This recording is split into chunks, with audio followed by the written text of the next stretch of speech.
Assalamualaikum warahmatullahi wabarakatuh. Welcome to English class with me, Miss Fidalia.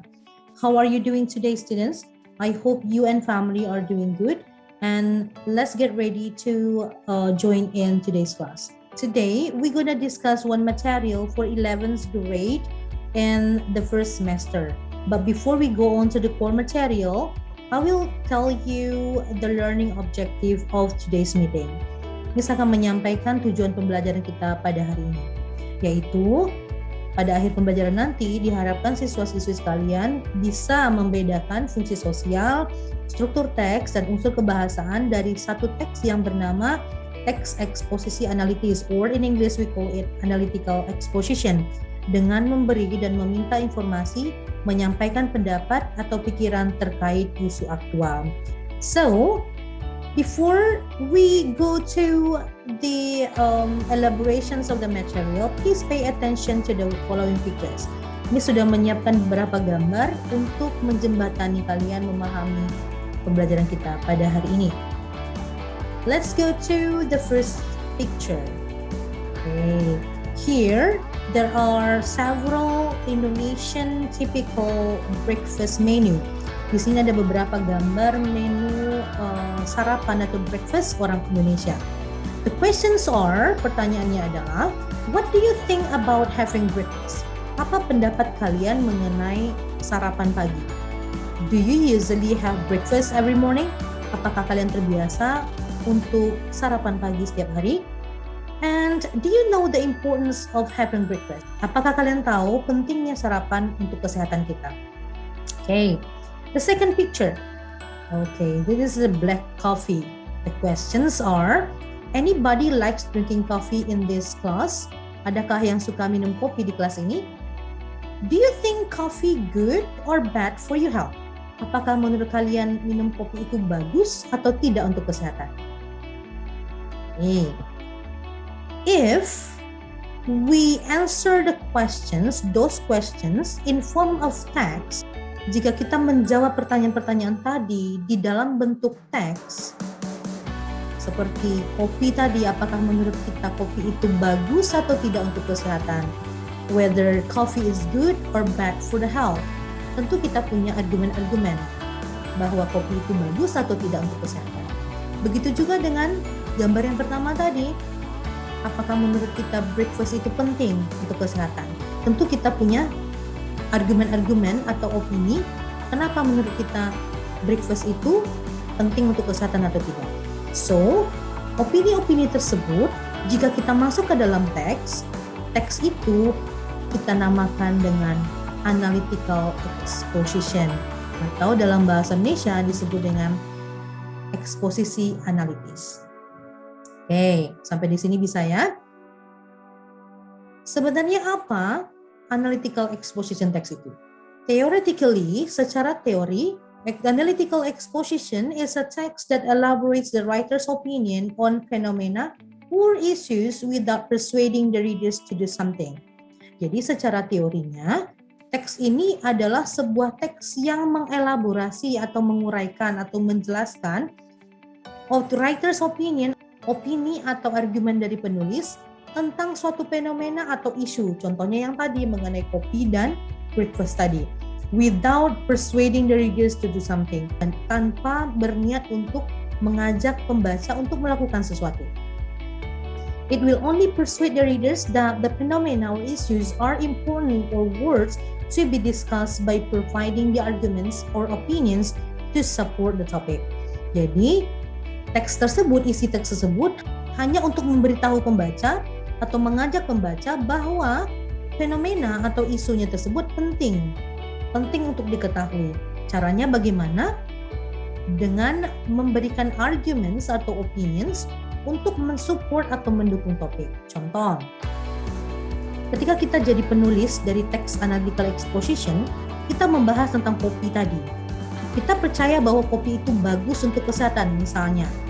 Jadi kita menulis sebuah teks Analytical Exposition yang kita nyatakan adalah kopi bagus untuk kesehatan.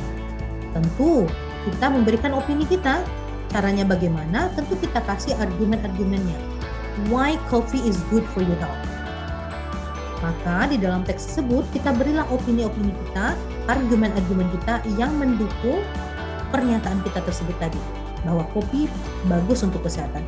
Atau sebaliknya, mengapa kopi tidak bagus untuk kesehatan? Maka kita berikan beberapa argumen atau opinions di dalam teks kita. Tujuannya apa? Not to persuade the readers to do something, bukan untuk membujuk pembaca untuk melakukan sesuatu, tetapi hanya untuk persuade the readers that the phenomena or issue is important. Hanya untuk membujuk pembaca atau memberitahukan kepada pembaca bahwa isu yang kita berikan tadi penting untuk didiskusikan. Okay. Next, social function of analytical exposition. Apa fungsi sosial dari text exposition ini? Fungsi sosialnya adalah to persuade the readers that the idea is an important matter. Seperti yang Miss bilang tadi, bahwa tujuannya hanyalah untuk persuade the readers, membujuk pembaca, memberitahukan kepada pembaca bahwa ide kita, bahwa pernyataan kita adalah sesuatu yang important, sesuatu yang penting. Itu aja. Next, generic structures of analytical exposition. There are three main generic structures of analytical exposition. Jadi, sebuah teks analytical exposition ini punya 3 bagian utama. The first part is called thesis or main topic. Jadi di bagian awal, paragraf awal disebut dengan thesis atau main topic, topik utamanya. Contoh seperti tadi lagi, jika kita percaya bahwa kopi itu bagus untuk kesehatan, so in this part, you need to mention that the coffee is good for your health. Jadi di paragraf pertama ini kita sebutkan dulu bahwa kopi itu bagus untuk kesehatan jika kita mengambil itu sebagai temanya ya. In the second part or the second paragraph, let's say, we will give arguments. Kita berikan arguments-nya atau opinions-nya to support the topic, untuk mendukung pendapat kita yang tadi atau statement kita di paragraf pertama tadi. Jika kita menyatakan bahwa coffee is good for your health, maka berilah argumen-argumennya pada bagian kedua di teks tersebut. Right? So give your opinions or arguments to support your main topic or main statement in the first part. Last part is called reiteration or conclusion. Paragraf terakhir atau bagian terakhir disebut dengan reiteration atau conclusion. What is it? Isinya tentang apa? It's closing statement to reconfirm the opinions toward the topic. Bagian terakhir ini hanya untuk menegaskan kembali atau menyimpulkan conclusion, memberikan conclusion atau menyimpulkan apa yang kita sebutkan pada paragraf pertama dan paragraf 2 dan selanjutnya. Jadi ini hanya untuk pengulangannya saja. So, bisa ulangi lagi. There are 3 main generic structures of analytical exposition. Thesis in the first paragraph, in the first part, and then arguments, pendapat-pendapat kita, argumen-argumen kita terkait dengan tesis tersebut, and then the last one is reiteration or conclusion, yaitu penegasan kembali apa yang telah kita sebutkan di bagian pertama dan bagian kedua. Okay, language features of analytical exposition. There are 3 main language features of analytical exposition. Ada 3 ciri kebahasaan dari teks analytical exposition ini. Jadi nanti kalau kita ketemu di satu teks, kita ragu apakah ini analytical exposition atau tidak, kita lihat ciri-cirinya ini. The first one is using simple present. Teks ini menggunakan kalimat-kalimat dalam bentuk simple present. The second one is using words or expressions to give argument. Menggunakan kata-kata atau expression untuk memberikan argumen. Contohnya, feel, know, realize, think, and so on and so forth. Feel, merasa.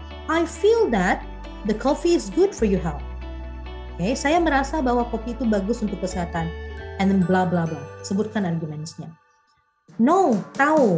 I know that the coffee is good for your health because blah blah blah. Realize, menyadari.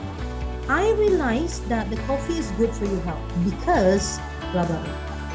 And think, merasa, berpikir. I think coffee is good for your health or breakfast is good for your health because blah blah. Oke, kita bisa menggunakan kata-kata ini untuk memberikan pendapat. The last one is using internal conjunction, menggunakan kata sambung internal. There are some conjunctions that can be used to give the arguments in analytical exposition. Jadi ada beberapa kata sambung yang bisa kita gunakan sesuai dengan tujuan kita memberikan argumentsnya. The first one is addition atau penambahan. Jika kita mau menambahkan argumen, kita bisa menggunakan kata-kata ini. Besides, in addition, further.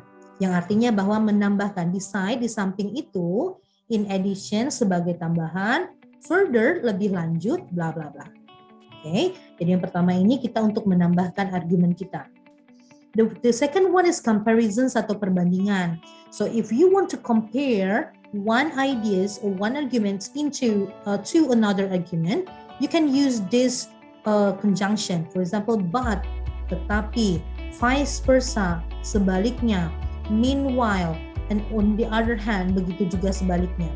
Next is time atau waktu. Maksudnya di waktu di sini adalah menyusun argumen tersebut sesuai dengan urutan-urutannya. First, berarti kita menyebutkan argumen pertama. Second, argumen kedua. Then, kemudian, titik. Next, selanjutnya, bla bla bla bla. So you can use this conjunction to make your arguments into chronological order. Bisa menyusun argumen-argumennya dengan menjadi lebih teratur. Next is cause and effect atau akibat. Jika argumen kita menyebutkan tentang cause and effect atau sebab akibat, kita bisa menggunakan conjunction ini.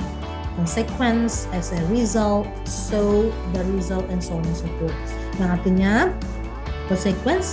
konsekuensinya adalah, hasilnya adalah, akibatnya adalah, as a result, hasilnya adalah, so, jadi, the result, hasilnya, bla bla.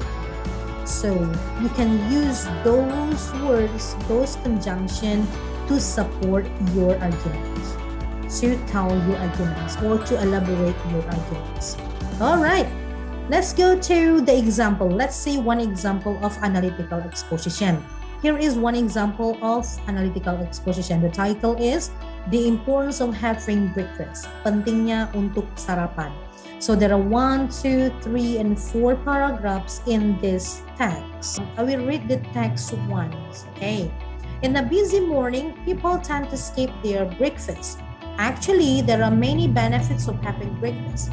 Here are 2 reasons why it is important. Having breakfast helps us feel more focused for the coming day. When we study at school and didn't have breakfast before, we will more likely to not focus during the lesson. There is nothing worse than being constantly aware that you are hungry and counting the minutes until lunchtime. Having breakfast in the morning not only fuels us until lunchtime, but actually gives our brains the essential energy to function and focus better on tasks, so we can concentrate more. Having breakfast will also control our appetite. If we don't eat breakfast, we are much more likely to end up snacking throughout the morning, which could pile up the unhealthy calories. Stay away from overly refined snack with added sugar. So, if you do feel like snacking, have some slices of fruits. The 2 reasons above to help us feel more focused and to control our appetite are only some of many reasons out there on why having breakfast is important. There are indeed many other benefits of having breakfast. So, this is one example of analytical exposition. Now it's your turn. Sekarang ini adalah tugas kalian. Please do in your group that I have already made. Sekarang bekerjalah di grup kalian masing-masing. Ada 3 hal yang harus kalian bahas di grup yang telah Miss organize. There are 3 points that you need to discuss in your group. The first one, let's identify the function of the text. Silakan identify atau identifikasi fungsi dari teks tersebut. Teks yang importance of breakfast tadi ya. Then, go find out the structures of the text from paragraph 1, 2, 3, and 4. Jadi paragraf pertama disebut apa, 2 disebut apa, 3 disebut apa, 4 disebut apa. Masih ingat kan generic structure yang tadi? And the last, let's find some language features of analytical exposition text that appear in the text. Seperti yang disampaikan tadi, ada beberapa language features dari teks ini, maka silakan dicari di dalam teks yang disampaikan barusan yang ini. Oke, di dalam teks ini kira-kira language features yang mana saja yang muncul. Oke, so please again, do in your group, discuss these 3 points. Please give me the reports by next meeting. Okay, I think that's all for today's meeting. Thank you so much for your kind attention. And Assalamualaikum warahmatullahi wabarakatuh. Stay healthy.